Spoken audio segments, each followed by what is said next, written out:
There's a good quote from Alex Hormozy where he's like, you don't build confidence by telling yourself that you are good or you are this or you are that. You get confidence by having a stack of, what does he say? A stack of times where you've proven to yourself that you are that type of person.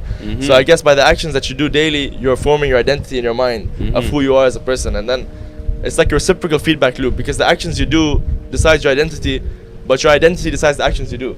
So if you work on doing the actions in the beginning, once the identity is formed, you no longer have to rely on your willpower anymore. It's no longer a struggle. When the time hits 5 a.m. and your alarm goes off, you no longer have to push yourself out of bed. Your brain knows it's go time, because that's who you think you are as a person. What about you?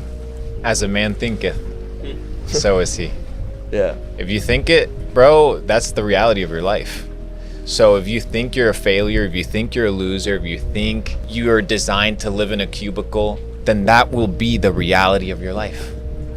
But if you realize that you can be whatever you want to be, and nothing's holding you back, and nothing's stopping you except you, then once you get out of your own way, the game begins. Amazing, amazing. All right. So I just mentioned previously about affirmations. Have you guys tried that, and what's your thoughts on that? Because we've all seen the clips, sometimes of people like, they say, I am this, I am wealthy, I am wise, you repeat in the mirror. Have you guys tried this? What are your thoughts on that? Everybody has affirmations. Some are positive, some are negative. Ultimately, I feel like an affirmation is the thing that you're repeating in your head over and over and over again. Whether you know it or not. You are having it subconsciously if you don't know. Yeah. So you should be aware of what these affirmations are and try to be in control of them. But we all have them. True. The thoughts go on in our heads. Is that something you've done, Luke? Affirmation comes from the word affirm, which comes from the word to establish, a firm foundation. So affirmation is the foundation of your identity, and you decide what you want to affirm it to be. So upon this firmament, you're going to build your entire identity. So like you said, it's both affirming. You can affirm anything you want. You are the molder of your own mind. So I agree with you. The affirmations are not just a positive or a mantra. It's how do you speak to who you are as a person? How do you perceive yourself to be? Right. And I think that is where self-realization comes. It's perceiving that you are not your name. You're not your religion. You're not what other people say about you in the comment section. You're not what your parents believe that you are. You're not what your friends tell you that you are. You're not what you've told yourself that you are. You're not your thoughts. You are so much more. But everybody's like, who am I? Well, first name, last name, color. I'm from here. I like these things. Those are things about you, but that is not you. Who are you? And people haven't even asked that. So once you identify who you are, which is limitless, then the game begins. Like I said it again. Yeah, right. That was pretty well put. And the thing is, I'm asking these questions here because you guys, both in your 20s, have made, tens of millions of dollars, super wealthy, and a lot of people watching this strive to reach that kind of wealth at such a young age.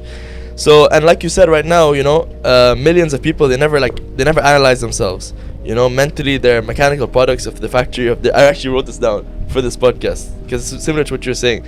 Mentally they are mechanical products of the factory of their environment, preoccupied with breakfast, lunch and dinner, working and sleeping, going here and going there to be entertained. They don't know what or why they are seeking, nor why they never realize complete happiness and lasting satisfaction. By evading the self-analysis that you're talking about, people go on to be robots conditioned by their environment. True self-analysis is the greatest art of progress. It's very much like what you just said right now. Another one that people talk about all the time is meditation. Is that something you guys practice day to day? Absolutely, but not in the traditional sense of always sitting down and having 10 minutes with the little Calm app on my phone. I found the practice of meditation in doing things that calm me, such as walking, riding my bike, just sitting, reading. Of course, the traditional method of meditation is powerful, but I found it in other ways as well. Okay. What about you? Nah. Nah. Zero, it's not your thing. It's not that it's not my thing. It's that once you live a life that's in tune, you don't have to enter a state of meditation to get downloads and to receive information. You just operate in a way whereby your receiver of information is clear from all static. you can achieve a life like that. People have to go into the state of meditation because they live in Manhattan with the noise, the sound pollution, the crowds, the chaos, the energy, the 5G, all these different things, these stimulants.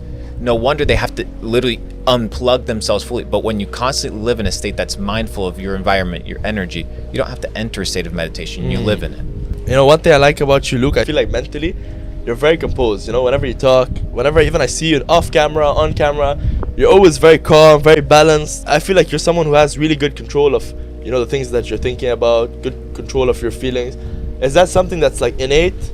Or is that something you have to work on yourself? Or maybe, I don't know, like maybe you do have those thoughts and I don't know about it. Or like you are very, you know what I mean? What is it? When you say something, make sure it counts for something. Okay. If you're going to expend energy talking, make sure that it's valuable. Right. If there's nothing to say, just shut the So I just operate in a way where if I have something to say, I say it, and I measure it by 3 metrics. Is it kind? Is it necessary? And is it true? Yeah. If it doesn't match all 3 categories, I'll most likely avoid it. It needs to be kind. And kind doesn't mean nice, like how people think kind. Is it necessary? Like, is it the right time to say this? Is it the right context? And is it true? And based off of that 3 metrics is kind of how I operate. So I think, is this kind, necessary, and true before I say something? If I think it filters through that, I voice it. So people need to have filtration systems and understand that the emotions that they feel throughout like a download of information or throughout a conversation or a disagreement, that emotion isn't you. Yeah. You are yourself experiencing an emotion. But you can place yourself as a third party viewing the emotion and ask yourself, why am I feeling this way? And is my response to the situation going to be kind? And is how I'm going to approach it necessary? And is what I'm going to say true?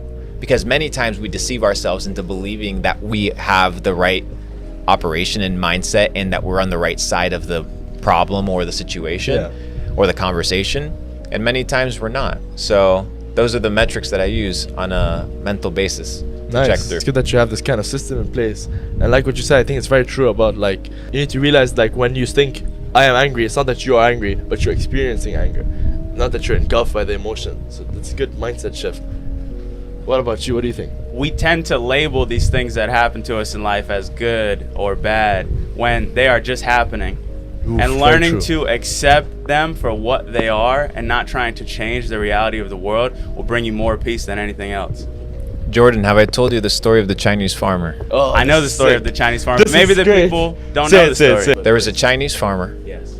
And he had his position in the village, normal guy, had a family, had his cattle, and he had a horse that he loved. One day, the horse runs away. All the neighbors come, sad, hey, I'm so sorry that your horse was lost. It's such a terrible thing. And he said, I don't know if it's a terrible thing. We'll see tomorrow. Yeah. The next day, the son arrives, riding in the horse. Everybody's like, oh, this is so great. My son was able to find the horse. This was an incredible situation. He's like, I don't know if it's an incredible situation. We'll tell tomorrow.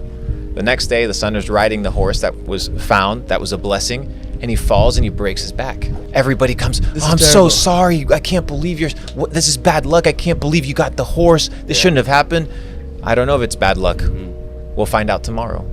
The next day, the army rolls in saying, we are recruiting everybody that's able to work under the age of 25 to come and serve at the army because we're going to war against the Mongolians. My son can't go. He broke his back. Everybody came in. It's a blessing. I don't know. We'll see tomorrow. And that's how life works. It's not whether this thing is good or bad. It's how you interpret the situation and how you process the information and the worldview and perspective that you have towards something. I came from nothing. You came from nothing. How we perceived our situation versus... I came from not much. Very little. But how you perceive your situation dictates your future. So if you perceive it, oh, poor me, I'm never going to get out. Oh, poor you, you'll never get out. But if you see, I'm at the bottom, all I have is potential and growth, and all I have is upside, then now you're excited. And all it is, it's a mindset shift. It's the realization that you can. And like you said, most people don't trust themselves because the small compounding wins in their life don't exist. They do a thing in a burst, in a sprint, and then they stop. True. If you can't trust your own word, how are you going to trust your decision making? How are you going to trust yourself as an individual? You yourself are a person. You have a relationship of trust with yourself. Most people don't trust themselves. Why? Because they don't keep their word. To themselves. Exactly. So you need to have Very true. compounding wins. Everything beautiful in life, everything comes from compound. Everything, relationships, business, Facts. finance, health, everything is compounding. You don't want the burst and then to disappear into oblivion because you burnt out or things went south. Consistency. You want to grow. Consistency compounds, and when you realize that, it's next level, bro. Life becomes more enjoyable because you're doing things. You become successful, bro. Yes. We have real life proof. Yeah, that's right. You're not doing it just to achieve something big. You're doing it because you actually are trying to build something great, and you're just doing it on a daily basis. So it's not about like, oh, I'm gonna work for 3 weeks straight and then take a break. It's like, I'm gonna do this every day, and we'll see what comes out of it. Facts. And you might end up achieving more than you ever dreamed.